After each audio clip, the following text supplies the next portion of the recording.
अस्सलामुअलैकुम। Horror stories के एक न्यू एपिसोड के साथ मैं हूं मज़हर मलिक। कैसे हैं आप लोग? उम्मीद है खैरियत से होंगे। आज की ये खौफनाक कहानी जो मैं आपको सुनाने जा रहा हूं, ये मुझे भेजी है चौधरी बशीर अहमद ने। ये उनका फर्जी नाम है और उन्होंने कहा शहर का नाम भी कोई भी फर्जी रख लें। चौधरी बशीर अहमद साहब कहते हैं, जहां ये कहानी सुनने के बाद लोगों के खौफ से रोंगटे खड़े हो जाएंगे, वहीं इसी कहानी के एंड में उनके लिए एक सबक भी है। वो अपनी कहानी इस अंदाज में शुरू करते हैं। एक गांव और गांव के चौधरी, जिनको औलाद की ख्वाहिश थी और अभी तक उनके यहां कोई औलाद पैदा नहीं हुई थी। बहुत ही मनतो मुरादों के बाद उनके घर में एक बेटा पैदा हुआ जिसका नाम बशीर रखा गया। उसके वालिदैन उस गांव के सबसे बड़े जिम्मेदार थे, इसलिए सब उनको चौधरी साहब कहकर पुकारते थे। इर्द गिर्द हरियाली थी। कई जमीनों के बीचों बीच एक इंतहाई खूबसूरत सी हवेली बनाई गई थी। इस अंदाज की हवेली कि उसके 3 हिस्से थे। एक हिस्सा डेरा कहलाता था। बाहर से आए हुए कोई भी मेहमान होते तो उनको उस डेरे के अंदर ठहराया जाता। हवेली की बैक साइड का जो हिस्सा था वो जानवरों के लिए बनाया गया था। वहां पे माल मवेशी रखे जाते। और एक हिस्सा था रिहाइश के लिए, जहां पे चौधरी बशीर के माँ बाप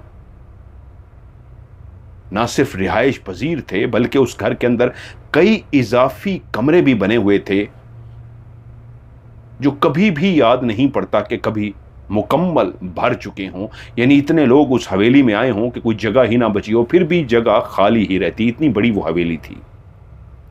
और उस हवेली के बिल्कुल सहन के अंदर एक बहुत बड़ा बेरी का दरख्त था, जो पूरे सहन के अंदर अपनी छांव किए रखता। अब बशीर को सब लोग बचपन से ही छोटे चौधरी साहब के नाम से पुकारते। वो लाडला था, मन तो मुरादों से पूरा हुआ था, इसलिए जो भी मुंह से ख्वाहिश निकालता फौरी तौर पे पूरी कर दी जाती। वैसे भी खुदा का दिया सब कुछ उनके पास था। और यूं बशीर ने गांव के अंदर अपनी पढ़ाई को जब मुकम्मल कर लिया, तो अब वहां पे कॉलेज ना होने की वजह से उसकी ख्वाहिश थी वो शहर जाकर पढ़ाई करे। उसकी मां कतई नहीं चाहती थी कि उसका बेटा उससे दूर हो। एक ही तो उनकी औलाद थी, अकलौता बेटा, उसको कैसे वो अपने आप से दूर भेजते।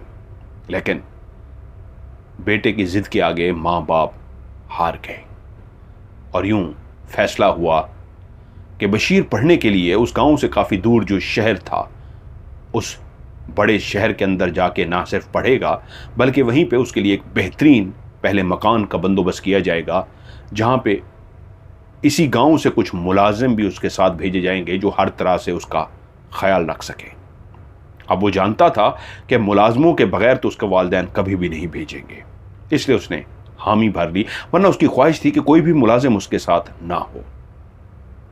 जब वो कॉलेज पहुंचा तो मुलाजमों को जो तलकीन की गई थी कि वो हर वक्त उसके साथ रहेंगे, तो मुलाजिम भी तैयार हो रहा। उसने पूछा, तुम कहाँ? उसने कहा, चौधरी साहब आपके साथ कॉलेज जाना है। उसने कहा, क्या तुमने भी पढ़ना है? नहीं साहब, आपको मेरी कहीं भी ज़रूरत पड़ सकती है। तो वो मुस्कुराया और कहा, अरे भाई, वहाँ पे किसी के साथ कोई मुलाजिम नहीं आता, वहाँ पे औरों के बच्चे भी पढ़ते हैं, सब अकेले आते हैं, सब अकेले जाते हैं, तो परेशान मत हो। हाँ, घर की जितनी भी जिम्मेदारियां हैं, खाना पीना सौदा सलफ जो कुछ लेके आना, वो सब तुम देख लो। और यूं वो कॉलेज पढ़ने के लिए चला गया। खुदा ने उसको शक्ल सूरत भी बेइंतहा खूबसूरत अता की थी। यूं उस कॉलेज के अंदर अपने हंसमुख तबीयत की वजह से वो बहुत से लड़के और लड़कियों का दोस्त बन गया। और पढ़ाई के दौरान ही अपनी एक स्टूडेंट से ऐसी दोस्ती हुई कि वो दोस्ती प्यार में बदल पाई गई। बशीर बतूल से बेइंतहा प्यार करने लगा और बतूल को उसने बता दिया था अपना तमाम बैकग्राउंड। बतूल भी बहुत ही अमीर कबीर फैमिली से थी। खुदा ने उसको भी बला का हुस्न अता किया था। अब जब तालीम मुकम्मल हुई तो अब फैसला दोनों ने बैठ के यही किया कि अपने अपने वालिदैन को बताते हैं और शादी करते हैं। यूं दोनों के वालिदैन को जब इस शादी के बारे में पता चला तो कुछ ज्यादा उनको रुकावट का सामना ना करना पड़ा।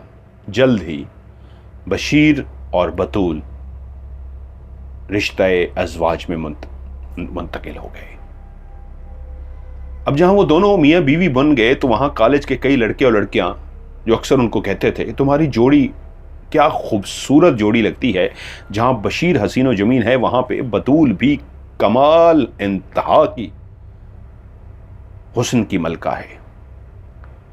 अब क्योंकि बतूल गांव की जिंदगी की आदी नहीं थी, उसी के ही कहने पे शहर के अंदर एक बेहतरीन किस्म की कोठी खरीद ली गई और शादी के बाद दोनों मियां बीवी उसी कोठी में रहने लगे।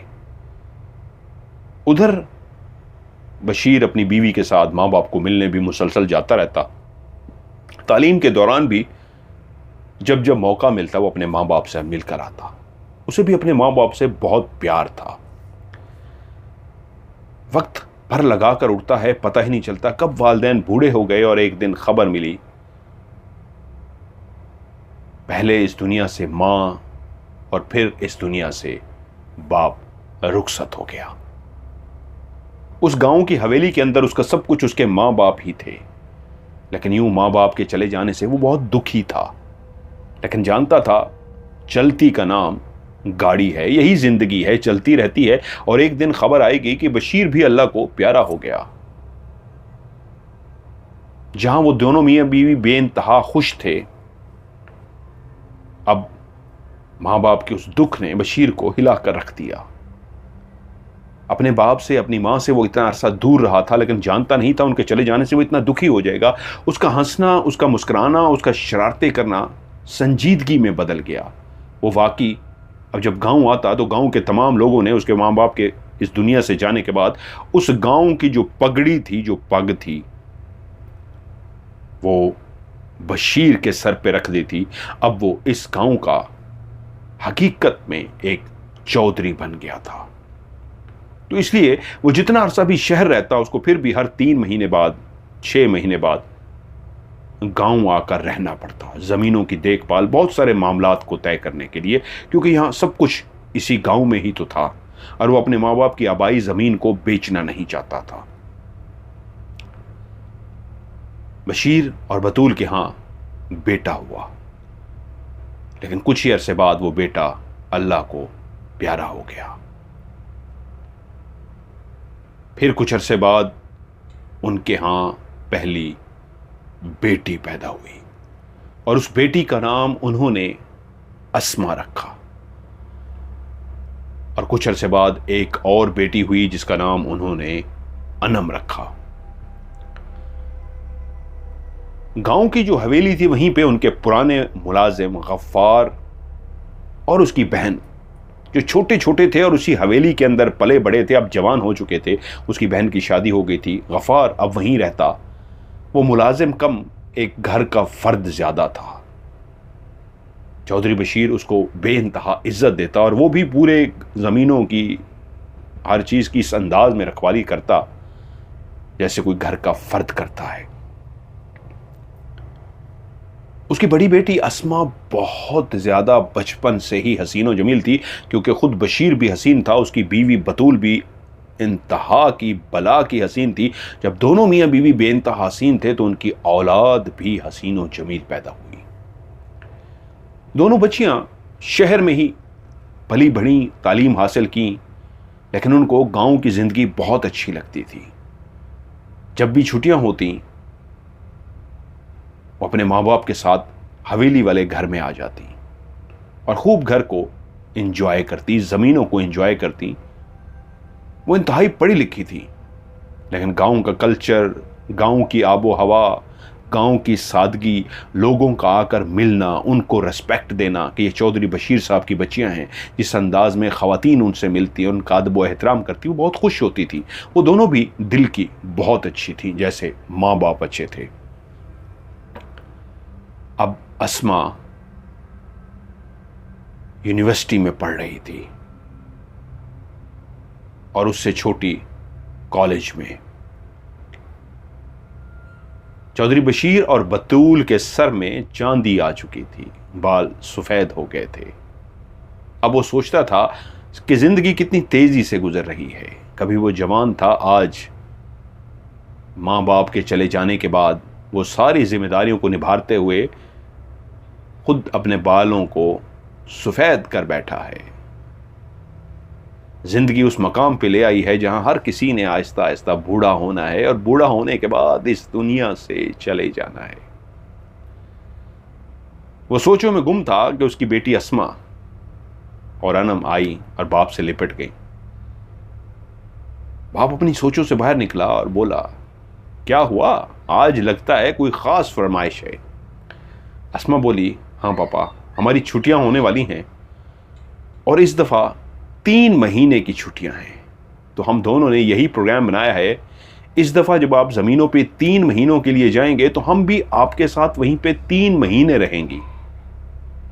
बशीर ने कहा, ठीक है, जो हुक्म मेरी बेटियों का, मेरी बेटियों ने अगर 3 महीने वहां पे रहना है तो बिल्कुल रह सकती हैं, वो भी तो तुम्हारा घर है। और वो अपने बाप से लिपट गई। यूं 3 महीने के लिए वो गांव की हवेली पहुंच गए। सब कुछ नॉर्मल था, वो पहले भी इस हवेली में आते रहते थे। आज हवेली में आए हुए तकरीबन 1 हफ्ता हो गया था। ये रात का कौन सा पहर था कि बच्चियां अपने कमरों में सो रही थीं, बशीर और उसकी बीवी अपने कमरे में सो रहे थे कि एक झटके के साथ बतूल की आंख खुल गई। और जैसे उसकी आंख खुली, उसके मुंह से एक हल्की सी चीख निकल गई। बशीर भी एकदम से जाग गया और घबरा कर हड़बड़ा के उठ बैठा। क्या हुआ? बतूल, बतूल। देखा बतूल बहुत घबराई हुई है। बतूल के चेहरे पे बेइंतहा खौफ है। उसने जल्दी से पानी भरा, गिलास के अंदर पानी डाल के बीवी को दिया। वो गटागट पानी पी गई और अजीब डरी हुई खौफजदा आंखों से शौहर को देख रही। क्या हुआ भाई, क्या हुआ है? सब खैर है ना? हाँ, शायद मैंने कोई बुरा ख्वाब देखा है। अरे भाई, मैं भी कहूं एकदम से क्या हो गया, तुम्हारे मुंह से चीख निकली है, तुम नींद में डर गई हो। कोई बात नहीं, क्या तुम मेरा ख्वाब नहीं सुनोगे? अरे भाई, ख्वाब ख्वाब होते हैं, उनको भुला देना चाहिए। अब जब ख्वाब किसी को सुनाते हैं या ख्वाब किसी को बताते हैं, तुम खुद जानती हो, पढ़ी लिखी हो, वो आपके दिमाग पे सवार हो जाता है। ये कुछ भी नहीं होते ख्वाब, इनको भुला देना चाहिए। और यूं उसने उसको रिलैक्स किया। कुछ देर तक वो भी जाग चुकी, पूरे होशो हवास में आ गई। जानती थी एक नींद के दौरान उसने अजीब व गरीब ख्वाब देखा है। और कुछ देर के बाद वो दोनों फिर से सोने के लिए लेट चुके। अगले दिन जब मुलाजिम ने नाश्ता बना लिया और वो दोनों नाश्ता कर रहे थे तो उसकी बीवी कुछ गुमसुम सी थी। चौधरी बशीर ने अपनी बीवी बतूल से कहा, क्या हुआ है, खामोश हो? कुछ नहीं, रात वाला कुछ ख्वाब याद आ गया था। अरे भाई, रात ही कहा था, ऐसे ख्वाबों को याद नहीं रखना चाहिए। लीव इट, छोड़ो इसको। और यूं उस बात को भूल गए। तकरीबन ये 3रा दिन था। मुलाजिम से कहा गया कि रोज का वो मेन्यू पूछते थे कि आज खाने में क्या पकाना है, क्या बनाना है। तो मुलाजिम को कहा गया कि आज गोश्त बनाना है। उसने कहा ठीक है बीबी जी। वो गया और सामान वगैरह लेकर आ गया। वो लोग भी अपने काम काज में मसरूफ थे। और जब रात के खाने के लिए वो बैठे तो देखा सामने गोश्त नहीं, कुछ और रखा हुआ है। मुलाजिम से पूछा गया, तुम्हें गोश्त का कहा था, ये क्या बना दिया है? उसने कहा बीबी जी कुछ समझ नहीं आई, शायद कुछ गड़बड़ हुई है, मैं माजरत ख्वाह हूं। क्या मतलब? बेगम साहिबा ने पूछा। तो उसने बताया कि शायद मैं गोश्त तो ले आया था, पता नहीं क्या हुआ, कोई बिल्ली या कोई जानवर ले गया या क्या हुआ, वो मैंने गोश्त ढूंढ ढूंढ के थक गया, पकाने के लिए रखा तो वो गोश्त ही नहीं मिला। हो जाता है बाज़ औक़ात, गाँव के अंदर जानवर भी फिरते हैं, कोई गोश्त ले गया था, इसलिए नॉर्मल सी बात थी। इस वाक़ये के 2 से 3 दिन के बाद चौधरी बशीर रात को एकदम से उठा और उसको वॉशरूम जाने की हाजत पेश आई। वो अपने कमरे से उठा और जैसे ही वो बाहर सहन में पहुंचने लगा तो अभी वो सहन से काफी फासले पे ही था, थोड़ी सी नींद की सी हालत में था, लेकिन फिर भी उसकी निगाह सामने दरख्त का पर गई तो बेरी के दरख्त के ऊपर एक रोशनी थी, जैसे चांद उस बेरी के दरख्त के अंदर छुपा हो। नींद के अंदर था, एकदम से कहा शायद चांद बेरी के पीछे कहीं था, तो उसको झलक नजर आई तो ऐसा लगा जैसे चांद हो बेरी के अंदर। उसने आंखों को झपका, देखा तो चांद तो था वाकई, लेकिन वो बेरी के पीछे था। वो उठा, अपनी हाजत वगैरह के लिए हाजत वगैरह पूरी की और चलता हुआ वापस आ गया।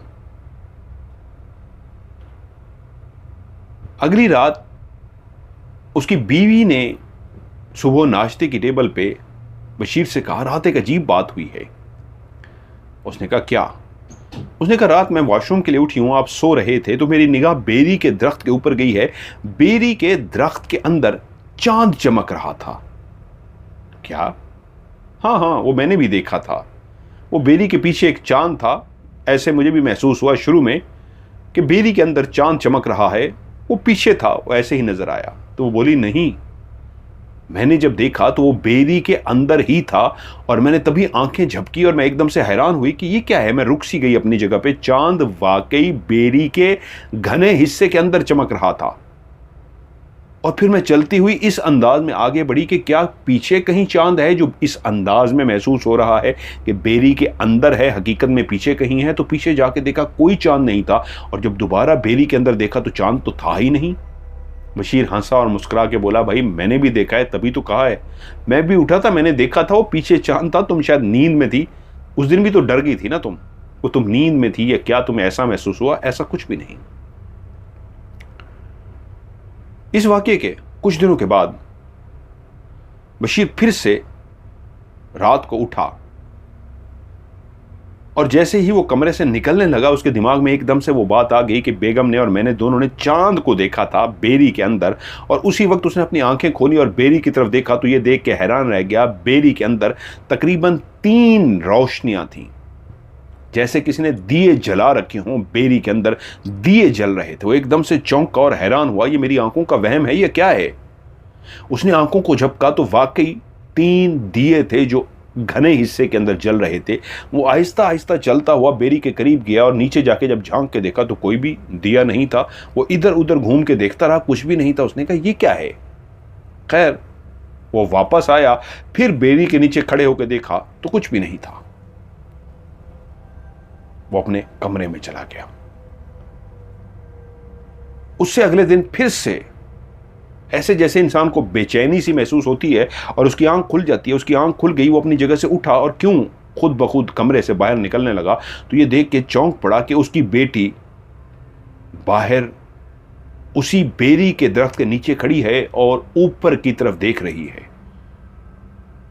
वो एकदम से हड़बड़ा गया कि अस्मा यहां पे क्या कर रही है। उसके दिमाग में आया शायद इसने भी कोई रोशनी, कोई चांद या वो दिए देख लिए, तभी ये भी चौंक रही है। वो चलता हुआ उसके पास गया और कहा, अस्मा क्या देख रही हो?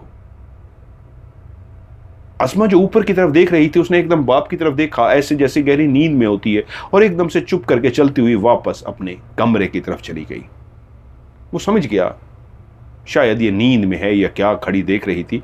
मैंने उससे पूछा भी है इसने, लेकिन कोई जवाब नहीं दिया। उसने इस बात को इग्नोर किया।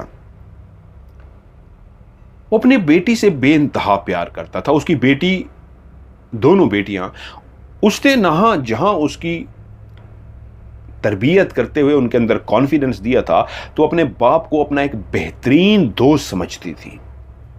यहां तक कि एक दफा अस्मा को कॉलेज के अंदर एक लड़के ने आके गुलाब के फूल, जो अस्मा को बेइंतहा पसंद थे, वो गुलाब के फूलों को जहां भी देखती फौरन उनकी तरफ लपकती थी, और उस लड़के को भी किसी ने शायद बता दिया था, तो वो एक बड़ा सा गुलाब के फूलों का गुलदस्ता लेके अस्मा के सामने आया और उससे इजहार मोहब्बत कर दिया। अस्मा ने वो फूल जो अपने हाथ में पकड़े थे और उससे पूछना चाह रही थी, ये तुम मुझे फूल क्यों दे रहे हो, जैसे ही उसने इजहार मोहब्बत किया तो उसने वही फूल जिनसे वो बेइंतहा प्यार करती थी वापस उसके मुंह पे मारे और कहा, ये गलती मत करना। माना मेरे माँ बाप ने मेरी बहुत अच्छी तरबियत की है, मुझे हर तरह की आज़ादी है, लेकिन मैं कभी अपने माँ बाप का गरूर नहीं तोड़ूंगी, मैं अपने माँ बाप का सर कभी झुकने नहीं दूंगी, तो मुझसे कभी ये उम्मीद भी मत रखना, और ख़बरदार जो आइंदा मेरे रास्ते में आने की कोशिश की तो। और पाँव पटकती हुई वहाँ से चली गई। और उसी दिन उसने ये वाक़या अपने बाप को भी बता दिया था। इतनी हद तक दोस्ती थी दोनों बेटियों के अपने बाप के साथ कि आज एक लड़के ने मेरे रास्ता रोका और मैंने वो फूल उसके मुंह पे मारे। बाप ने कहा, अब वो आए तो मुझे बताना, लेकिन दोबारा वो कभी लड़का उसके सामने आया ही नहीं। उसने कहा, अब कभी वो आया भी सही ना, तो एक दफ़ा तो मैंने उसे छोड़ दिया है, उम्मीद है दोबारा जुर्रत नहीं करेगा। वो हमारी बाप ने पूछा, क्या तुम्हारा क्लास फेलो था? वो बोली, नहीं, कॉलेज में कहीं पढ़ता होगा, मैंने पहले नहीं देखा। लेकिन फिर वो कभी नज़र भी नहीं आया। बाप ने कई दफ़ा पूछा, दोबारा नज़र आया? तो उसने कहा, नहीं, वो दोबारा नज़र नहीं आया, शायद समझ गया है, मुझे जान गया है। उस रात बेटी को उसी दरख्त के नीचे खड़े हुए देखा तो वो भी जरा हैरान हुआ, लेकिन जानता था मेरी तरह इसने भी कुछ देख लिया होगा, और अपने कमरे में चला गया। अगले 2 दिन वो बेइंतहा मसरूफ रहा, और उससे अगले दिन जब सुबह उठे तो उस दिन एक खबर मिली, उसी गांव के अंदर एक फौतगी हो गई थी। यूं दोनों मियां बीवी ने तैयारी की, बच्चियों को घर पे छोड़ा और उस जगह रवाना हो गए जो काफी ज्यादा दूर थी, वो उनके रिश्तेदार थे। जब वहां पहुंचे तो फैसला यह हुआ कि आज किसी एक को रुकना पड़ेगा। बशीर ने बीवी से कहा, मैं घर जाता हूं, बच्चियां अकेली हैं, तुम यहां रुक जाओ। और क्योंकि यहां पे ज्यादा औरतें ही रुक रही हैं, मरने वाली औरत थी, तो बेहतर है, मेरा रुकना ठीक नहीं है, मैं बच्चियों की देखभाल के लिए घर जाता हूं और तुम रात को यहीं रुक जाओ। उसने कहा, ठीक है। बीवी उसकी वहीं पे रुक गई और शाम को ही वो घर लौट आया। घर के अंदर गफ्फार अभी भी उनका पुराना वो मुलाजिम था जो सारी देखभाल वही करता। सब अपने अपने कमरों में सोने के लिए चले गए थे। हर तरफ गांव के अंदर एक गहरी खामोशी छाई हुई थी। रात की काली स्याह चादर ने अंधेरे के साथ हर घर को, हर दीवार को, दरो दीवार को, हर छत को, हर जमीन को, हर दरख्त को अपनी लपेट में ले रखा था। यूं हर तरफ अंधेरा ही अंधेरा था। बशीर अपने कमरे में लेटा था, लेकिन पता नहीं क्यों उसको नींद नहीं आ रही थी। वो 9 बजे तो सो गया था, लेकिन 12-1 बजे के करीब उसकी आंख खुल गई। वो बेचैनी से करवटें बदल रहा था। क्या हुआ है? मेरी आंख क्यों खुली है? मुझे नींद क्यों नहीं आ रही? ये सोचते हुए वो उठ के बैठ गया। दूर कहीं से गीदड़ों के रोने की आवाज आई। दिल की धड़कन अजीब सी, ऐसी जैसे हल्की हल्की तेज हो रही हो। मुझे घबराहट क्यों हो रही है? मुझे बेचैनी क्यों महसूस हो रही है? ये सोचता हुआ वो अपने बिस्तर से नीचे उतर आया और अपने कमरे से निकल के वो बड़े से सहन की तरफ जाना चाहता था। वो जैसे ही उठा और चलता हुआ सहन की तरफ आया तो उसने देखा आज उस बेरी के दरख्त के अंदर एक नहीं कई दिए जल रहे हैं, और बेरी का दरख्त इतना रोशन है कि दिए ही दिए जले हुए हैं। और उससे भी हैरान कुन मंजर यह था कि उस दरख्त के नीचे उसकी बेटी अस्मा खड़ी है, नंगे पांव और सर के ऊपर दुपट्टा तक नहीं है। बाल उसके खुले हुए हैं। उसने अपनी बेटियों को हर तरह की आज़ादी दे रखी थी, लेकिन बेटियां रात को सोते हुए अपने बाल बांध कर सोती थी। इस वक्त उसके बाल खुले हुए थे और वो टिकटिकी बांधे ऊपर की तरफ देख रही थी। ये मंजर उसके लिए ना सिर्फ हैरान कुन था, बल्कि अब तो खौफनाक भी हो गया था, क्योंकि ऊपर दिए जल रहे हैं। इतने ज्यादा दिए किसने जला दिए, और बेटी नीचे खड़ी है। वो एकदम से घबराया और तेजी से चलता हुआ अपनी बेटी के करीब पहुंच गया। जैसे ही बेटी के करीब गया तो उसने आवाज दी, अस्मा, अस्मा बेटी, क्या हुआ? उसी लम्हे अस्मा वालिद की तरफ मुड़ना शुरू हुई। वो आहिस्ता आहिस्ता वालिद की तरफ मुड़ रही थी, और जैसी पूरी घूम के वो वालिद के सामने आई तो वालिद के पैरों तले से जमीन निकल गई। उसकी आंखें लाल सुर्ख थीं। ये आंखें उसकी बेटी की आंखें नहीं थीं। उसके बाल इस अंदाज में लहरा रहे थे जैसे अभी हवा चल रही हो और उस हवा में अटकेलियां कर रही हों, लेकिन हवा तो नहीं थी, तो बाल क्यों लहरा रहे थे? और उस लाल सुर्ख आंखों के साथ अस्मा बोली, आइंदा इसके पीछे मत आना। ये तो एक क्लियर मर्दाना आवाज थी, एक भारी भरकम किसी मर्द की आवाज। ये अस्मा ही बोली थी, लेकिन अस्मा के मुंह के अंदर से कोई भारी भरकम आवाज में कोई मर्द बोल रहा था, इसके पीछे कभी भी मत आना। वो एकदम से जहां घबरा गया था, जहां उसके पैरों तलों से जमीन निकल गई थी, वहां बेटी को इस तरह मर्दाना आवाज में बोलते हुए देख के वो शदीद घबराया। दिल की धड़कन तेज हुई, उसके रोंगटे खड़े हो गए कि यह क्या मंजर है कि उसी वक्त उसकी बेटी ने अपना हाथ इस अंदाज में आगे किया कि उसने हाथ को देखा तो और ज्यादा घबरा गया। उसके नाखून इतने बड़े हुए थे जैसे किसी रीछ के, शेर के या किसी जानवर के बड़े बड़े मोटे काले स्याह नाखून होते हैं, ऐसे उसके हाथों के मोटे मोटे काले स्याह नाखून थे, और उसकी उंगलियों के ऊपर बाकायदा बाल थे। और जैसे ही उसने हाथों की तरफ देखा, अभी वो हाथों को देख ही रहा था कि उसने हाथ तेजी से एकदम से आगे बढ़ाया और अपने बाप के सीने पे हाथ मारा। वो इतना जोरदार हाथ था कि बाप उड़ता हुआ कई फुट दूर जाकर ऐसे जमीन पे गिरा कि गिरते ही बेहोश हो गया। जब उसकी आंख खुली तो वो अस्पताल में था। उसने आंखें खोली और देखा एक ऐसा कमरा जो सफेद सा है, और सामने उसको खड़ी हुई नर्स नजर आई, और यूं उसने गर्दन को घुमाया तो पास बैठी बीवी नजर आई जो पढ़ पढ़ के उस पर दम कर रही थी। मुलाजिम भी साथ खड़े थे। वो एकदम से परेशान हुआ और अपने आप को देखा। बीवी से बोला, मैं यहां क्यों हूं?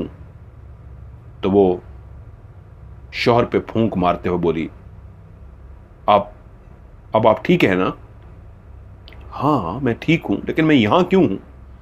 तो बोली, आप बाथरूम के दरवाजे के बाहर बेहोश पड़े थे। अस्मा बेटी जब वॉशरूम के लिए बाहर निकली तो आपको इस तरह नीचे गिरा हुआ उसने देखा और बेहोश देखा, आपके सर से खून निकल रहा था। तो जल्दी से उसने गफ्फार को बुलाया, मुलाजमों को जगाया, और यूं मुझे भी इतला की गई। हम सारे भागे। उसी वक्त आपको चारपाई पे गफ्फार ने लिटा दिया, आपके सर को भी कपड़े से ढांप दिया, और सुबह ही सुबह हम आपको लेकर अस्पताल आ गए। क्या हुआ था आपको? कैसे गिरे हैं आप? यह बात सुनने के बाद एकदम से उसको सारा मंजर याद आ गया। वो भयानक, वो खौफनाक मंजर, कैसे उसकी बेटी अस्मा ने उसको धक्का दिया था और कैसे उसके अंदर कोई बोल रहा था भारी भरकम आवाज के अंदर, आइंदा कभी भी इसके पीछे दोबारा मत आना। वो एकदम से फिर से घबरा सा गया। बीवी बोली, क्या हुआ है? आप बोलते क्यों नहीं? कुछ नहीं, कुछ नहीं। और यूं अगले दिन उनको फारिग कर दिया। उसने पूछा, बच्चियां कहाँ हैं? उसने कहा वो घर पे हैं।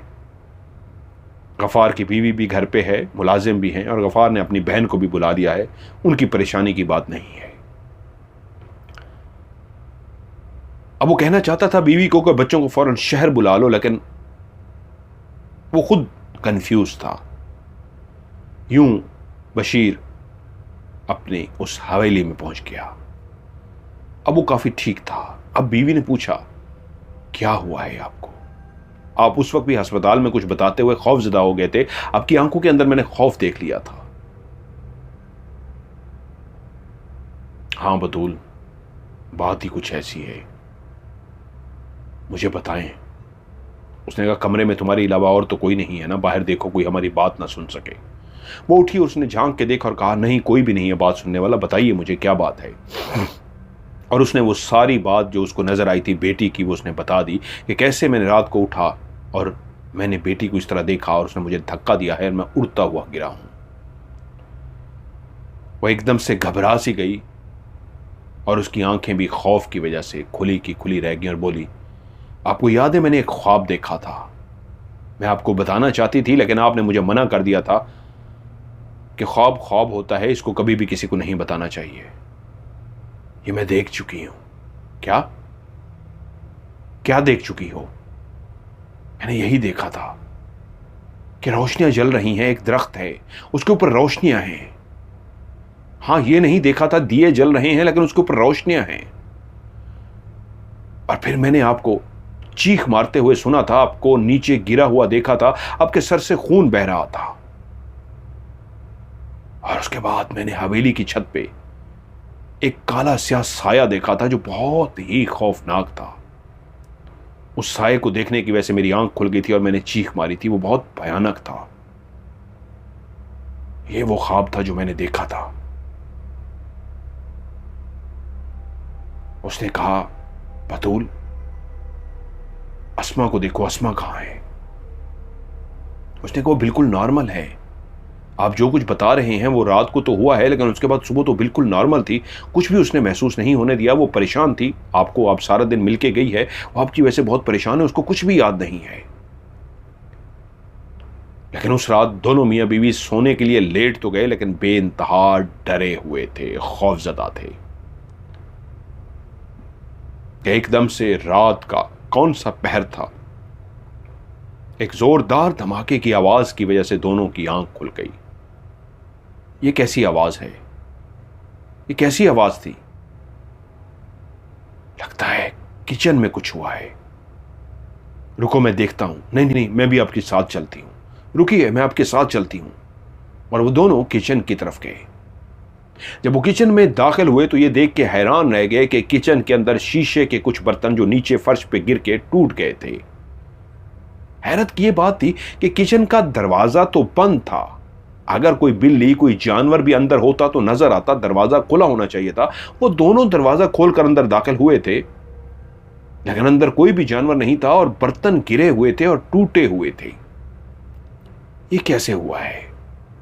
वो दोनों पढ़े लिखे तो थे, डरने वालों में से भी नहीं थे, लेकिन जो कुछ अभी तक हो चुका था वो काफी खौफजदा हो चुके थे। कि उसी वक्त अभी वो किचन के टूटे हुए बर्तनों को देख रहे थे कि उस वक्त एक चीख की आवाज सुनाई दी और वो दोनों भागे उस कमरे की तरफ जहां उनकी छोटी बेटी ने चीख मारी थी। वो भागते हुए अस्मा से छोटी अनम के कमरे में पहुंचे। अनम बहुत डरी हुई थी। थोड़ी देर तक अस्मा भी भागती हुई आ गई, क्या हुआ क्या हुआ? तो अनम बता रही थी उसने बहुत भयानक कोई ख्वाब देखा है। और वो इतनी डरी हुई सी मां से लिपट गई। ना सिर्फ लिपट गई बल्कि वो एक जवान बड़ी जो कॉलेज पढ़ने वाली लड़की इतनी डरी हुई कि सब परेशान हो गए। क्या देखा है तुमने ख्वाब में? जब वो बेहतर हालत में हुई तो मां ने उससे पूछा। उसने कहा, मां मैंने ख्वाब देखा है कि हम सब बहुत परेशान हैं, हम सब बहुत डरे हुए हैं और हमारे घर के अंदर एक अजीबोगरीब काला स्याह धुआं फैला हुआ है और उस धुएं के अंदर एक बड़ा सा भयानक सा चेहरा है। इसका इतना बड़ा वजूद है कि मैं उसकी पांव को जमीन पे देखती हूं और उसका कद इतना ऊंचा है कि ऊपर आसमान तक उसका कद जा रहा है। और उसने अपनी मुट्ठी के अंदर उसने अपनी बड़ी बहन की तरफ देखा और उसका नाम लिए बगैर बोली, आप आप ही को पकड़ रखा है, आप ही उसकी मुट्ठी में है और अपने आप को छुड़वाने की कोशिश कर रही हैं और वो कह के लगाकर चीख रहा है। दोनों मियां बीवी ने एक दूसरे की तरफ देखा जैसे समझ गए हों, लेकिन बोले, नहीं नहीं बेटा, बस ये ख्वाब था, कुछ भी नहीं, तुम डर गई हो, और उसको हौसला देने लगे। बेटी को जब हौसला दे चुके और वापस अपने कमरों में आए, दोनों बेटियां अपनी जगह पे सोने के लिए चली गईं, उनको लिटा दिया। तो दोनों मियां बीवी परेशान थे। अभी तक कुछ समझ नहीं पाए थे कि सुबह उठते हैं, देखते हैं इसका क्या करना है। दोनों अपनी तरफ से फैसला कर रहे थे कि जब सुबह हुए तो मुलाजिम जो कुक था, खाना पकाता था, उसने बताया, रात एक अजीब बात हुई है। उन्होंने कहा क्या? उन्होंने कहा पहले भी हो चुका है, मैंने आपको बताया था 2 दफ़ा। एक दफ़ा आपने खाना पकाने को कहा था, मैं गोश्त लेके आया था, गोश्त नहीं मिला था, आपने कहा भी था ये क्यों पका दिया है। दूसरी दफ़ा फिर से गोश्त गायब हुआ, लेकिन मैं फिर से गया, ताज़ा लेके आया, जल्दी से, अभी टाइम था, मैंने पका दिया था, वो गायब हुआ था। कल फिर से हुआ है, किचन का दरवाज़ा बंद था। हैरान मैं इस बात पे हूं कि कोई जानवर अंदर जाता तो वो बाहर का दरवाज़ा नहीं खोल सकता था। और मैं जब सुबह गया हूं, सबसे पूछ चुका हूं कोई अंदर गया है, कोई भी नहीं गया। तो कच्चा जो गोश्त रखा हुआ था वो फिर नहीं है। यहां बीवी ने एक दूसरे की तरफ देखा और अजीब से हो गए, ये गोश्त कहां गया? अब उन्होंने फैसला किया किसी न किसी समझदार बंदे से मशवरा करना पड़ेगा कि ये हालात में क्या करें।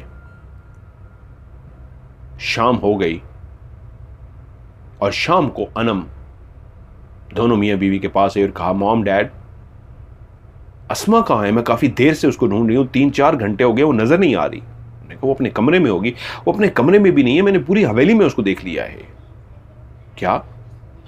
वो दोनों उठे और ढूंढने के लिए हवेली के मुख्तलिफ कमरों में अस्मा को ढूंढना शुरू हो गए। काफी तगोदो के बाद अस्मा जब कहीं ना मिली तो मुलाजमों को भी बताना पड़ा कि ढूंढो अस्मा कहां है। अब रात हो चुकी थी, अंधेरे में कभी भी अस्मा हवेली के बाहर नहीं जाती थी। और एक मुलाजिम इस तरह भागता हुआ आया कि उसने आके बताया कि अस्मा बीबी जानवर जहां पे बंधे हुए हैं उस जगह पे बैठी हुई हैं। वो भागते हुए उस तरफ गए तो क्या देखते हैं, अस्मा वो लकड़ी का बना हुआ बॉक्स जिसके अंदर जानवरों के लिए चारा डाला जाता था, उसके अंदर कच्चा गोश्त पड़ा हुआ है और वो कच्चा गोश्त बैठी खा रही है। जब माँ और बाप भागते हुए उसके सामने पहुंचे तो उसका पूरा मुंह खून से भरा हुआ था और वो कच्चे गोश्त को बैठी खा रही थी। उसकी आंखें ऐसी सफ़ेद हुई हुई थी जैसे ये किसी इंसान की नहीं, किसी और मखलूक की आंखें हों। वो जैसे उसके करीब पहुंचे तो पूरा का पूरा गोश्त उसने कच्चा उठाया और खा लिया। अब बशीर भी जानता था और बीवी को बता चुका था कैसे उसने उसको धक्का दिया था। उसके हाथ नाखूनों के साथ, बालों के साथ भरे हुए थे और उसके मुंह से बोलने वाला कोई मर्दाना आवाज की और मखलूक थी। उन्होंने उस वक्त उसको पकड़ा और वो खामोशी से उठ के खड़ी हो गई। कुछ उसने मुजाहमत नहीं की और चलती हुई उनके साथ आ गई। अब रात के इस पहर तो वो किसी आमिल वगैरह को नहीं बुला सकते थे, लेकिन इतना फैसला हो चुका था मियां बीवी के बीच में कि बेटी जिस तरह कच्चा गोश्त खा रही है और बाकी जो मामलात हो रहे हैं हम ढूंढना चाह रहे थे, लेकिन जितनी जल्दी हो सके सुबह उठते ही किसी आमिल का बंदोबस्त करना है। और ऐसा ही हुआ। रात मुश्किलों से गुजारी गई। बीवी उठ उठ के जाके अस्मा के कमरे में देखती और अस्मा अपने कमरे में सोई हुई मिलती। वो दोनों रात को सो नहीं सके। सुबह उठते ही एक आमिल का पता लगा लिया गया। उस आमिल को उस हवेली के अंदर लेकर आए। आमिल जैसे ही उस हवेली के अंदर आया, उसने हवेली का जायजा लेना शुरू किया। तो हवेली के अंदर जैसे ही दाखिल हुआ, इर्द गिर्द का जायजा लेते लेते उसने कहा, नहीं, ये बहुत ताकतवर शैतान है, इसकी ताकत बहुत ज्यादा है, लेकिन आप परेशान ना हो, मैं हूं ना, मैं सब संभाल लूंगा, मैं इसको नहीं छोड़ूंगा। लेकिन मुझे कुछ दिनों के लिए यहीं पे ही रिहाइश इख्तियार करनी होगी, हर रात को यहीं पे बैठ के पढ़ना होगा। लेकिन आपको एक बात मैं बता दूं, बहुत ज़्यादा पैसा लगेगा, बहुत सारे बकरे देने होंगे और हो सकता है जितना वो ताकतवर है गाय, भैंसें भी देनी होंगी।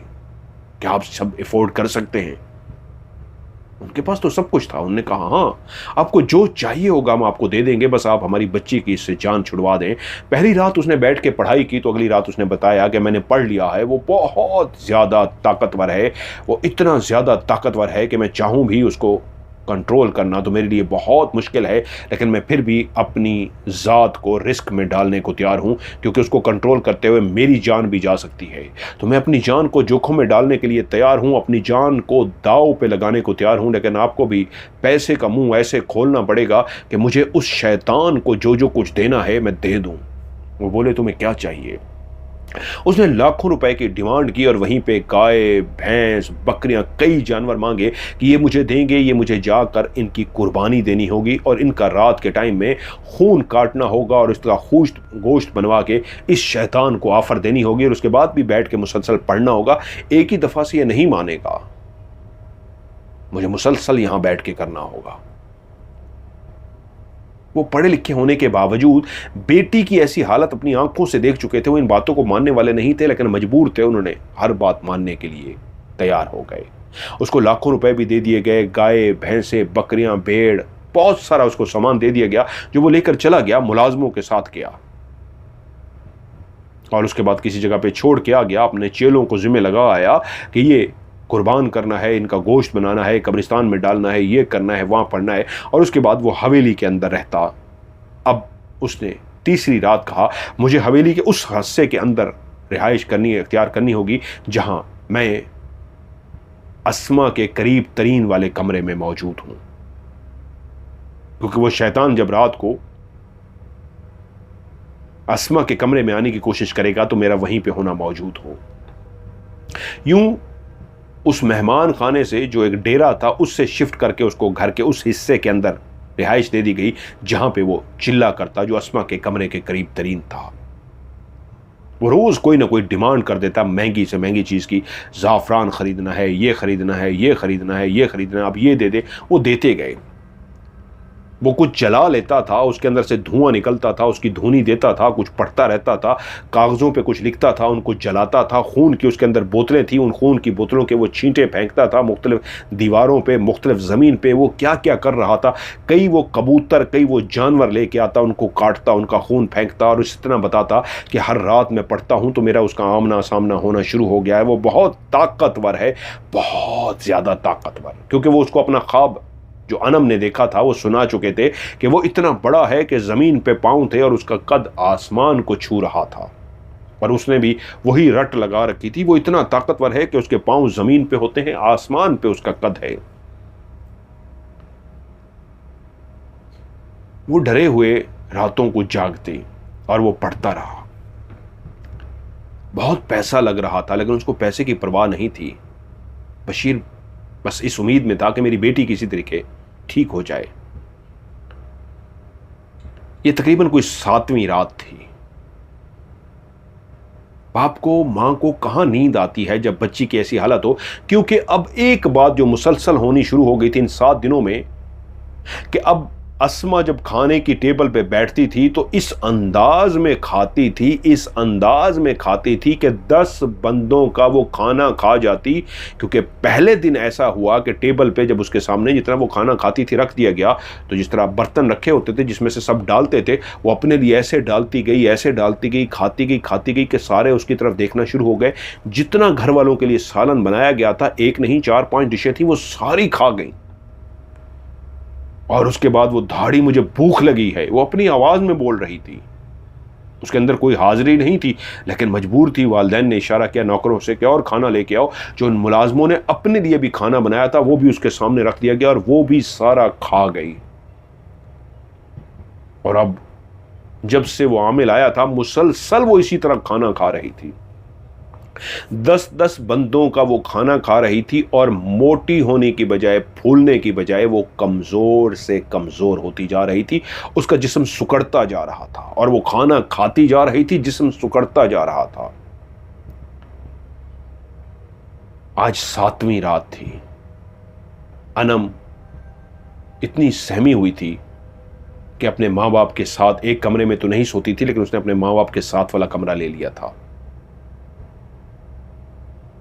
कि उस रात बशीर कहते हैं कि रात के कोई तकरीबन 1-1:30 बजे का टाइम होगा कि उस आमिल की चीखों पुकार की आवाजें आनी शुरू हो गई। वो जल्दी से उठे और भागे तो देखा ये चीखों की आवाजें उसकी बेटी के कमरे से आ रही हैं, जहां पे अस्मा का कमरा था। वो भागते हुए वहां पे गए तो अंदर चीखों पुकार हो रही थी उस आमिल की, और दरवाजा बंद था।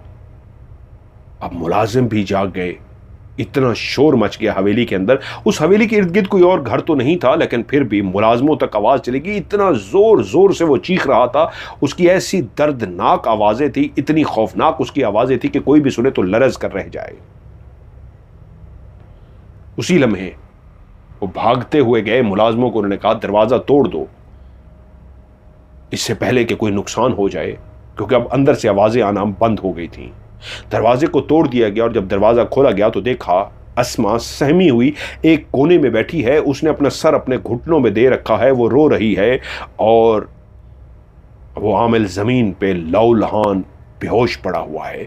उसके जिस्म के ऊपर ऐसे नाखूनों के निशान थे जैसे किसी शेर ने, चीते ने उसके जिस्म के ऊपर से गोश्त को निचोड़ डाला हो, नोच डाला हो, जैसे कोई बड़े बड़े पंजे हों किसी जानवर के, किसी रीछ के, शेर के, चीते के, और वो जिस्म के ऊपर मारे और पूरे पंजे छपते जाएं और वहां से गोश्त उखाड़ लिया जाए। उसका चेहरा, उसका पूरा वजूद लहूलुहान था। भागते हुए मुलाजिमों के साथ बशीर अंदर पहुंचा, लेकिन उसकी सांसें चल रही थी। उसको फौरी तौर पे अस्पताल पहुंचाना जरूरी था, वरना वो मर सकता था। उसी वक्त गाड़ी में उसको डाला गया और फौरी तौर पे उसको अस्पताल पहुंचाया गया, और डॉक्टरों ने यही कहा इसका बचना मुश्किल है। लेकिन सर तोड़ कोशिश के बाद आखिरकार डॉक्टरों ने उसको बचा लिया। उधर मां अस्मा के पास जब पहुंची तो वो नॉर्मल हालत में थी, खौफजदा थी, डरी हुई थी, कांप रही थी, लेकिन उसके अंदर उस वक्त कोई हाजिरी नहीं थी। उधर अस्पताल से फोन आया कि उसको होश आ गया है और पुलिस भी पहुंच गई है, बयान रिकॉर्ड करना चाहती है। बशीर परेशान हुआ, भागता हुआ अस्पताल गया। उसको होश आ चुका था और पुलिस ने बताया कि इसका बयान लेना है, ये इसकी हालत कैसे हुई है। तो उस आमिल ने खुद से बताना शुरू किया। उसने कहा, बशीर साहब, मैं कोई आमिल नहीं हूं, मैं सब कुछ सच सच बताने को तैयार हूं, क्योंकि जो कुछ मेरे साथ हो चुका है, मैंने सच ना बताया मुझे मार डालेगा। मैं आपके घर में आपको लूटने के लिए आया था। कहानी आपने मुझे खुद ही सुना दी थी, अपने ख्वाब को सुना दिया था, अपनी बातों को सुना दिया था, तो मैंने उन्हीं बातों को पकड़ के आपको डराना शुरू कर दिया।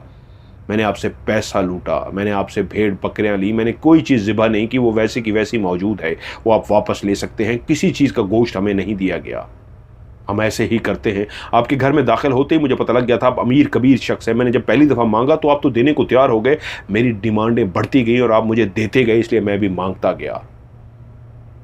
और मैं समझ गया था आपकी बेटी को कोई मसला नहीं है, कोई जहनी बीमारी है, और हम ऐसे ही फ़ायदा उठाते हैं। उस रात मैं उसके कमरे में दाखिल हुआ था उसकी इज्जत लूटने के लिए। उससे पहले मैं उसके कमरे में नहीं गया था। मैं आपको कहता गया, आप मानते गए, और आपने मेरा बंदोबस्त उस जगह पे कर दिया जहां पे आपकी रिहाइश थी। और उससे पहले जो मैं अमल करता था उस कमरे में जहां पे डेरा बना हुआ है, तो वो मैं सोता था, कोई अमल नहीं करता था। और अब मैं जब यहां पहुंचा और उसके कमरे में मैं दाखिल हो गया, तो जैसे ही मैं दाखिल हुआ तो उस वक्त उसके चेहरे पे कैसा खौफ आ गया, उसे फिर से कांपना शुरू हो गया, उसकी हार्ट बीट तेज हो गई, उसका ब्लड प्रेशर हाई होना शुरू हो गया। डॉक्टरों को बुलाया गया और उसने कहा, नहीं, वो सच में है, उसके साथ है, वो बहुत भयानक है, वो खौफनाक है, और उसने मेरी हालत की है, मुझे वो मार डालेगा, वो जिन है, आपकी बेटी पे आशिक है, एक जिनज़ादा है, बहुत ताकतवर, हकीकत में एक भयानक खौफनाक जिनज़ादा। अपनी बेटी को बचा लीजिए, आपकी बेटी उसके कब्जे में है, उस जिन से कोई पंगा नहीं ले सकता। और उसने पुलिस के सामने ये बयान दे दिया था कि उसकी हालत उसकी अपनी वजह से है, उसको जिन ने मारा है।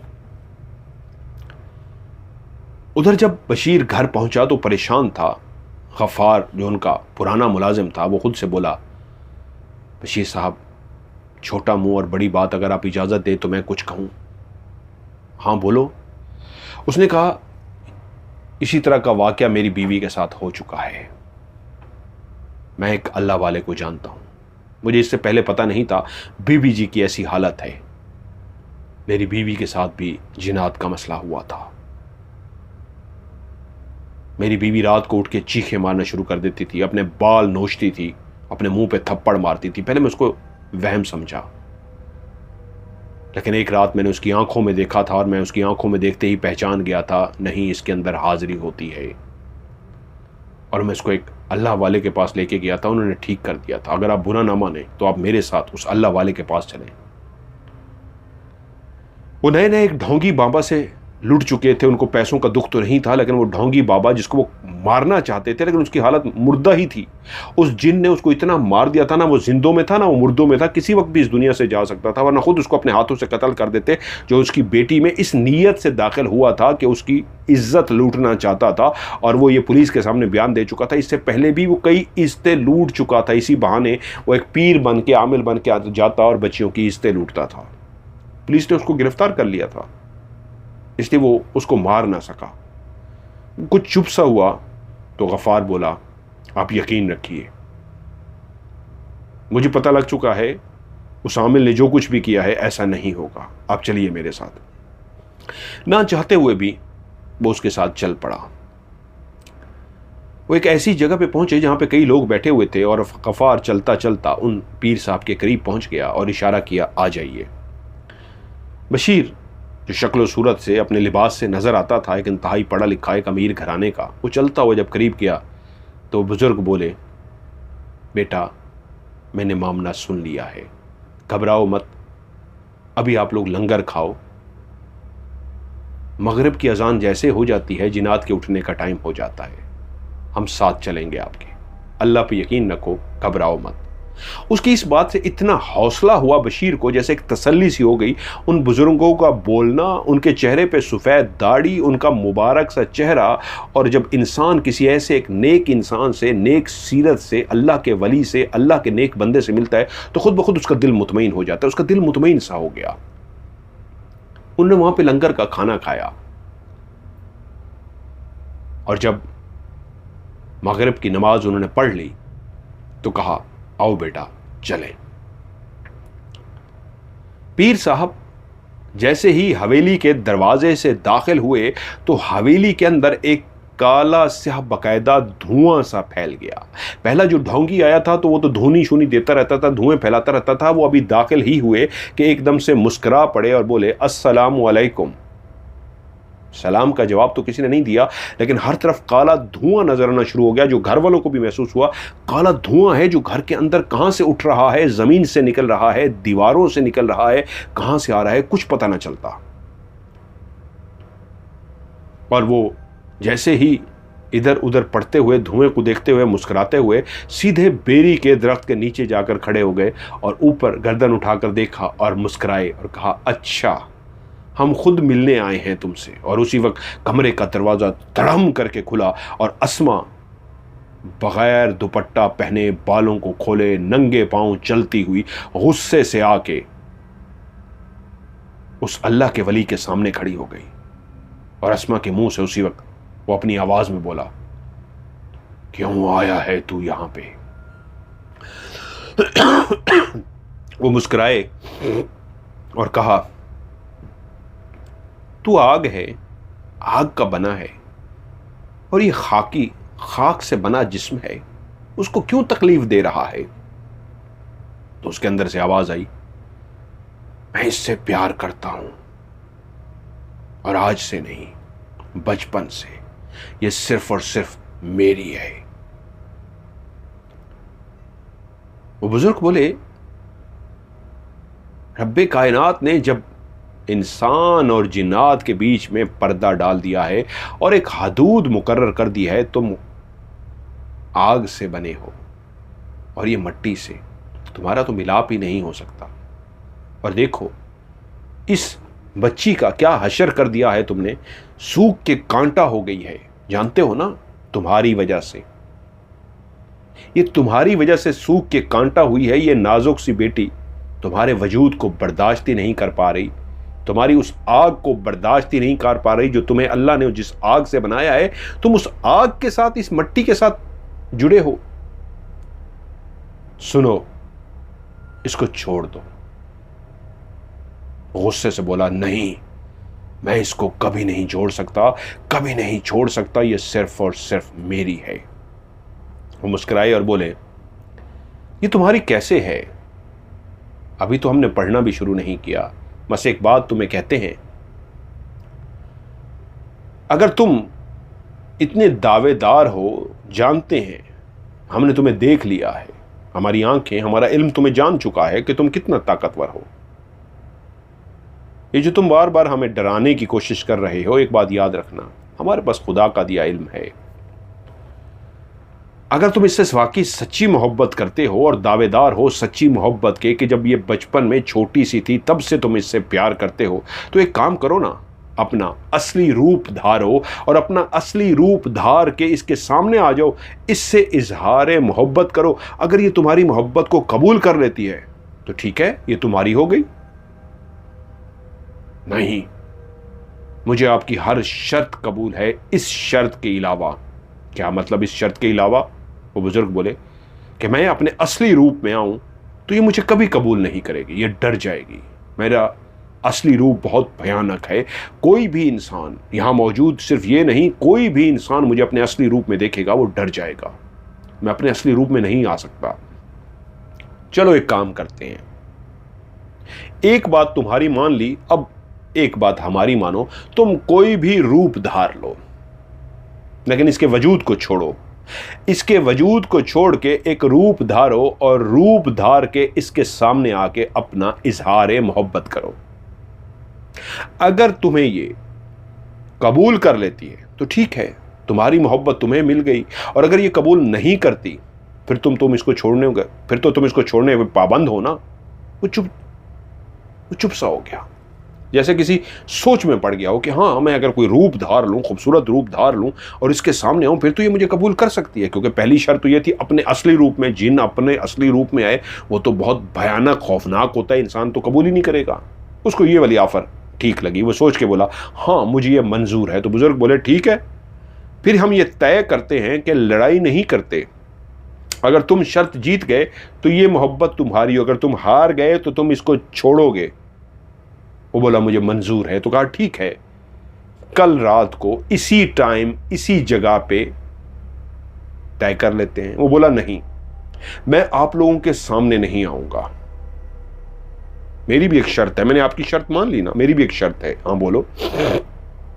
कल इसी टाइम मैं इसके कमरे में आऊंगा और इसके कमरे में आके इससे इजहार मोहब्बत करूंगा।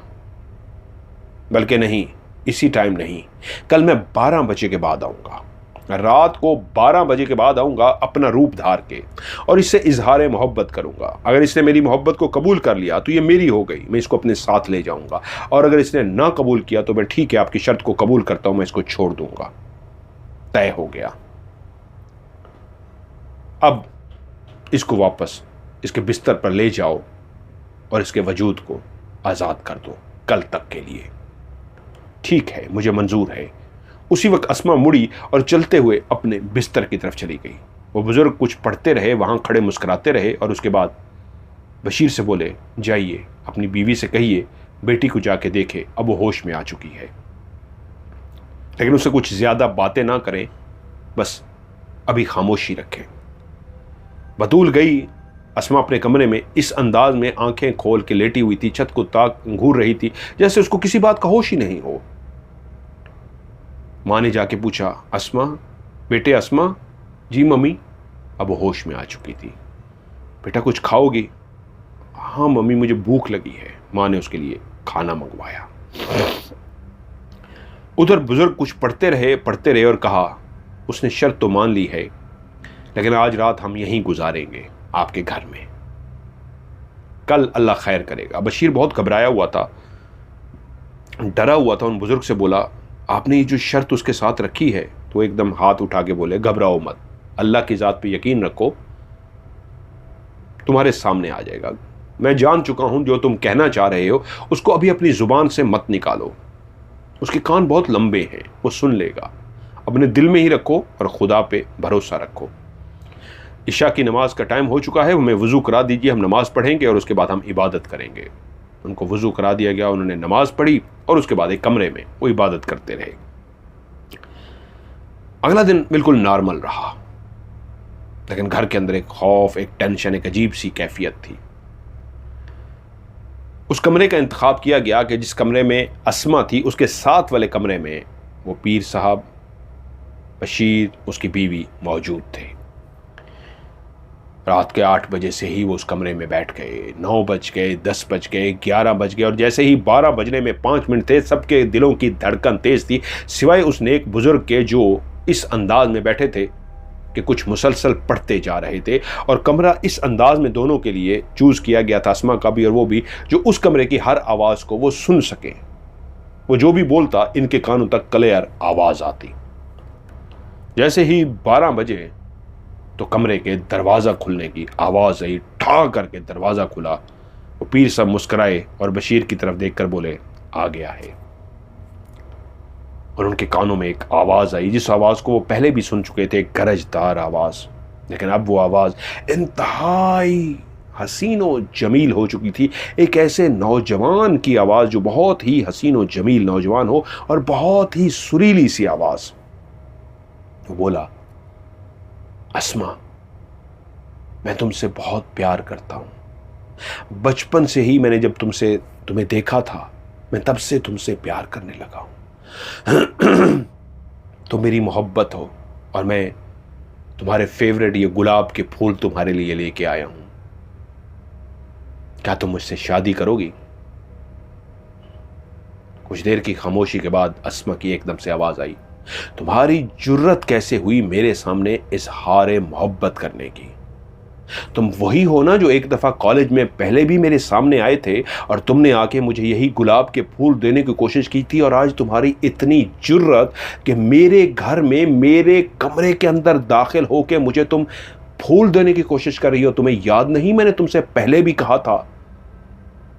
मेरे माँ बाप ने मेरी तरबियत ऐसी की है कि जो आज़ादी उन्होंने मुझे दी है, मैं कभी उसका नाजायज़ फ़ायदा नहीं उठाऊंगी। मैं उनका सर कभी झुकने नहीं दूंगी, उनका सर हमेशा फख्र से बुलंद रखूंगी। और मैं थूकती हूं तुम्हारे मुंह से, अभी इसी लम्हे मेरे कमरे से निकल जाओ, वरना मैं तुम्हारे मुंह पर थप्पड़ मार दूंगी। और ऊंची ऊंची आवाज में मुलाजमों को आवाज देना शुरू हो गई। और उसी लम्हे अस्मा की एक चीख सुनाई दी। पीर साहब एकदम से उठे और भागे, उसके पीछे बशीर भी और अस्मा भी भागे। जब कमरे में दाखिल हुए तो वो फिर से जिन ज़्यादा अस्मा के वजूद के अंदर दाखिल हो चुका था। अस्मा का हाथ पांव मुड़ चुके थे। और पीर साहब जाते ही बोले, ऐ खबीस, तुझे कहा था ना, तू अगर शर्त हार गया तो तू चला जाई। तू शर्त हार गया, उसने तेरे मुंह पे थूक दिया, तुझे वो थप्पड़ मारने लगी तो तूने उसके जिस्म पे फिर कब्जा कर लिया। मैं तो चाहता था लड़ाई ना हो, अब लड़ाई होगी, मैं तुझे जला दूंगा, मैं तुझे सजा दूंगा। और गुस्से से वो भरे हुए थे, वो अपनी तस्बीह पे पढ़ते जा रहे थे। बोतल के अंदर उन्होंने पानी दम कर रखा था और उसी वक्त उन्होंने वो दम किया हुआ पानी पे फूंक मारी। और जैसे ही उस बोतल पे पानी डाली, इस अंदाज में आवाज़ आई जैसे कोई आग जल रही होती है और दहकती हुई आग के शोले हों, और उस पर जब पानी पड़ता है तो एक आवाज़ आती है। ऐसी एक आवाज़ आई और एक चीख उभरी, रुक जाओ रुक जाओ। वो बोले, नहीं, तू जितना भी ताकतवर है, मैं चाहता था, तेरे कबीले को जानता हूं, तेरे माँ बाप को जानता हूं, इसलिए मैं तुझे लड़ना नहीं चाह रहा था तेरे माँ बाप के एहतराम में, लेकिन तू खबीस निकला। तुझे अब सबक सिखाना पड़ेगा। वो पढ़ते और उसके ऊपर पानी फेंकते, वो पढ़ते और उसके ऊपर पानी फेंकते। और कमरे में एक चीखें थी जो मुसलसल उसकी चीखें फेंक रही थी। अभी कुछ ही 2-3 दफ़ा ही पानी फेंका था कि अस्मा का वजूद गिर सा गया, जैसे निकल गया हो। और कमरे में चीखों पुकार की आवाज़ें थी। अब किसी को कमरे में कुछ नज़र नहीं आ रहा था, वो लेकिन मुख्तलिफ जगहों पर वो पानी फेंकते फिर रहे थे और वो कमरे के अंदर भागता फिर रहा था और माफिया मांग रहा था, मुझे जाने दे, मुझे जाने दे। और वो बोले, रुक, अब आखिरी दफ़ा कह रहा हूँ, आज के बाद इस बच्ची के कभी करीब भी आया तो याद रख, मैंने रात बैठ के जो पूरा अमल किया है, मैंने वो जलाली अमल कर लिया है कि या मैं नहीं बचूंगा या तू नहीं बचेगा। मुझे पता था तेरे कबीले के लोग तेरे पीछे आएंगे, इसलिए मैंने कल रात को एक ऐसा अमल किया और ऐसा पानी बना लिया है, तेरे कबीले के लोग भी आए तो मैं लड़ने के लिए तैयार था। मैं कल भी तेरे साथ लड़ सकता था, लेकिन मैं अपनी जुबान पे कायम रहा। क्यों? तुझे मौका दिया, तू हार गया, तू चला जाता। मैं कल तुझसे क्यों नहीं लड़ा? क्योंकि मैं तेरे बारे में सब कुछ जान चुका था कि तू इतना ताकतवर है खुद भी, और तेरे पीछे भी कुछ ताकतवर हैं। लेकिन अब मैंने डरने वाला नहीं हूं, मुझे सबसे लड़ना पड़ा, मैं सबसे लड़ूंगा। तो उसने हाथ जोड़ दिए, मैं जाने को तैयार हूं। हाँ, वो बाहर मौजूद हैं, लड़ने के लिए सब आए थे, लेकिन मुझे आपकी ताकत का इसलिए अंदाजा हो चुका है। आप इस हद तक तैयार हो गए हैं, या खुद मर जाएंगे या मार देंगे, या हम सब मारे जाएंगे या आप मारे जाएंगे। मैं नहीं चाहता मैं अपनी वजह से इनको भी मरवा दूं जो बाहर खड़े हैं। हो सकता है हम आपको भी मार दें, लेकिन आप हमें भी मार सकते हैं। मैं इस लड़ाई को ख़त्म करता हूं और हल्फ देने को तैयार हूं, मैं यहां से जाने को तैयार हूं। पीर साहब को सांस चढ़ा हुआ था, उनका जिस्म कांप रहा था, उनकी आवाज़ कांप रही थी, लगता था वो शदीद गुस्से में है। और बशीर को भी अंदाज़ा हो गया जैसे वाकई वो मरने और मारने के लिए तैयार थे, या वो खुद मरने के लिए तैयार थे या मारने के लिए तैयार थे। और उसने माफिया जब मांगी तो उन्होंने उसको एक बहुत बड़ी कसम दी और कहा, लेकिन जाने से पहले अपने घर को उखाड़ के ले जा। ये जो बाहर तेरा बेरी का दरख्त घर है, जिस पे तेरा बसेरा है, जहां पे बचपन से ही तू इस बच्ची को देखता था और उस पे आशिक हुआ था, अपने इस घर को भी उखाड़ के ले जा। और तूने कसम उठा ली है, अब मुझे यकीन है तू नहीं आएगा। इससे पहले कि मेरा इरादा बदले, निकल यहां से। और उसी वक्त दरवाज़ा धड़म से इतना ज़ोर से खुला कि टूट के दूर जा गिरा। और उसी वक्त सब ने देखा बाहर चहन के अंदर जो बेरी का दरख्त था वो जड़ समेत उखड़ गया, जैसे किसी ने उसको जड़ समेत उखाड़ लिया हो। और इतना बड़ा दरख्त जड़ समेत उखड़ा और उखड़ने के बाद गिर गया। उसने दीवार को भी गिरा दिया और नीचे गिर गया। उस बुजुर्ग ने फिर से पानी जो हाथ में पकड़ा हुआ था उसका छिड़काव किया, आसमा के लिए पानी दिया, इस बच्ची को पिलाइए, पूरे घर के अंदर पानी का छिड़काव किया। और उसके बाद कहा, मैं रात को यहीं रुकूंगा, सुबह होते ही सबसे पहले इस बेरी के दरख्त को इस घर से कटवा के बाहर फेंकना, इसके टुकड़े टुकड़े करवा के इसको फेंकवा दें, इसको आग लगानी है। वो रात को उस घर में सब जागते रहे।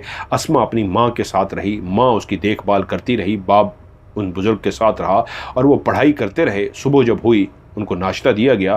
फौरी तौर पे मुलाजमों से कहा गया इस दरख्त के टुकड़े टुकड़े किए जाए और इस दरख्त को जला दिया जाए। और उस दरख्त के टुकड़े टुकड़े करके वाकई उस पूरे दरख्त को जला दिया गया।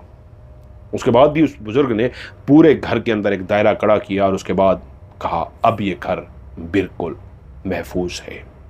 और उन्होंने बताया वो एक वाकई ताकतवर जिनज़ादा था जो आपकी बेटी ने ख्वाब देखा था कि उसके पांव ज़मीन पे हैं और उसका कद ऊपर आसमान पे जा रहा है। तो उसकी वजह यह है वो एक द्योजाद है। जिनजाद जिन का बच्चा होता है, लेकिन जो कबीले का सरदार होता है द्यो, ये उसकी नस्ल में से है। ये भी एक द्यो था, बहुत ताकतवर।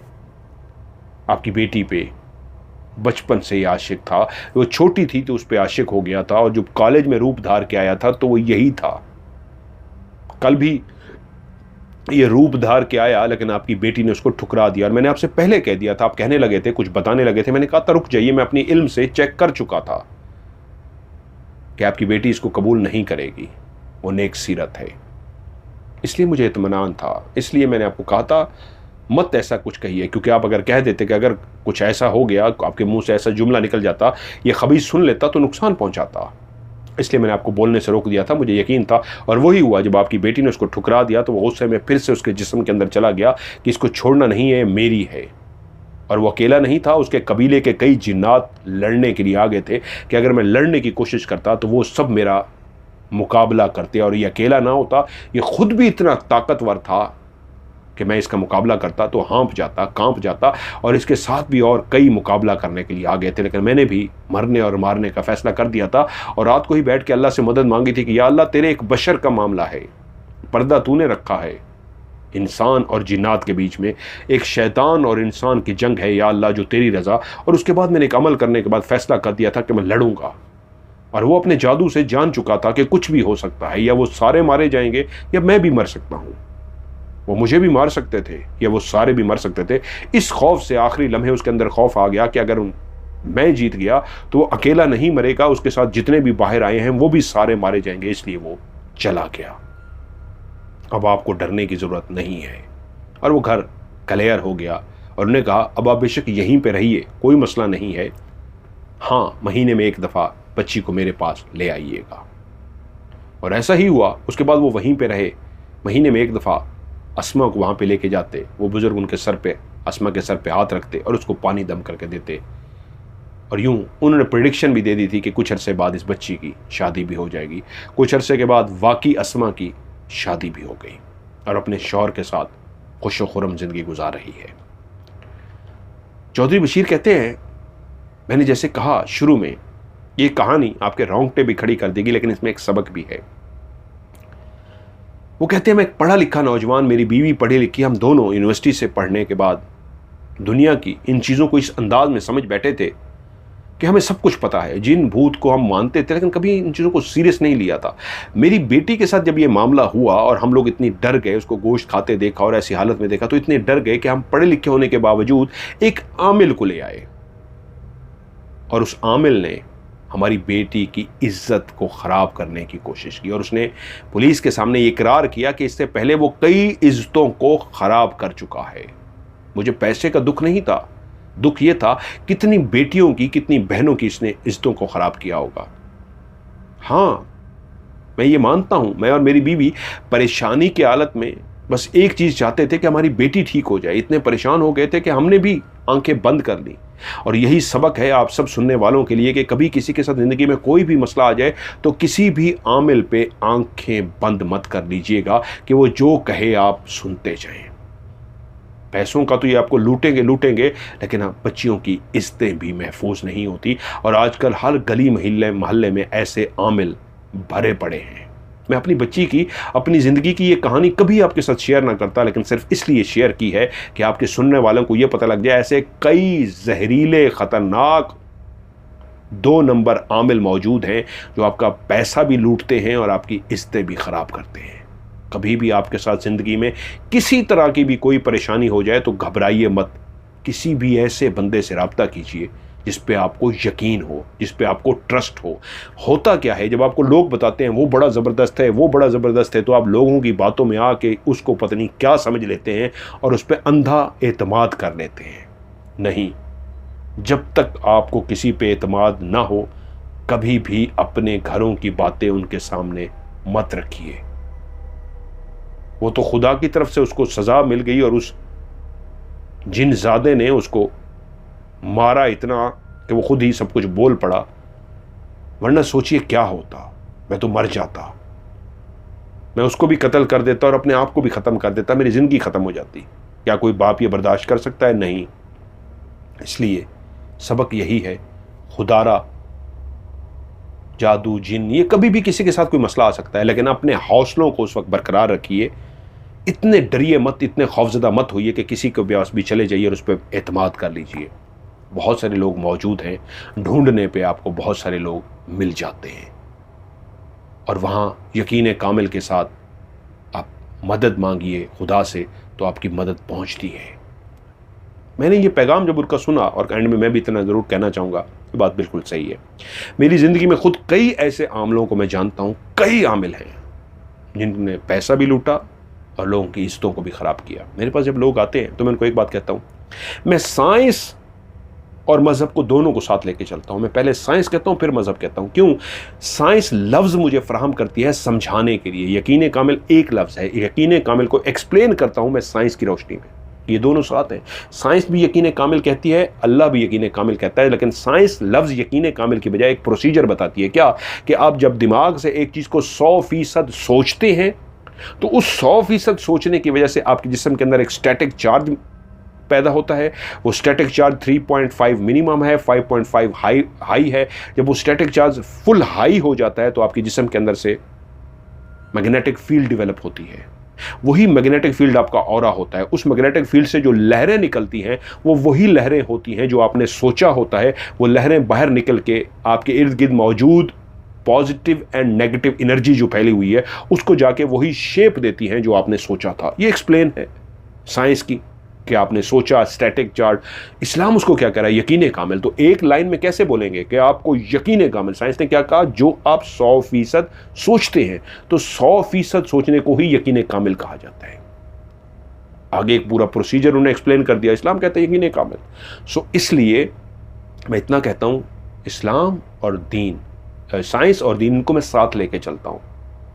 तो बजाय ऐसे लोगों के पास जाने के, तो ऐसे कई मौजूद हैं, मैं खुद उनको जानता हूँ। टीवी की दुनिया में जब मैं काम करता रहा हूँ, ये मेरे पास आते थे और आज वो बड़े बड़े आमिल बन गए। कई लोग हैं, यकीन मानिए बाखुदा वो सब फ्रॉड हैं। बस इतनी सी बात है, यकीन कामिल का होना चाहिए। आपको डरने की किसी चीज़ की ज़रूरत नहीं है। Thank you.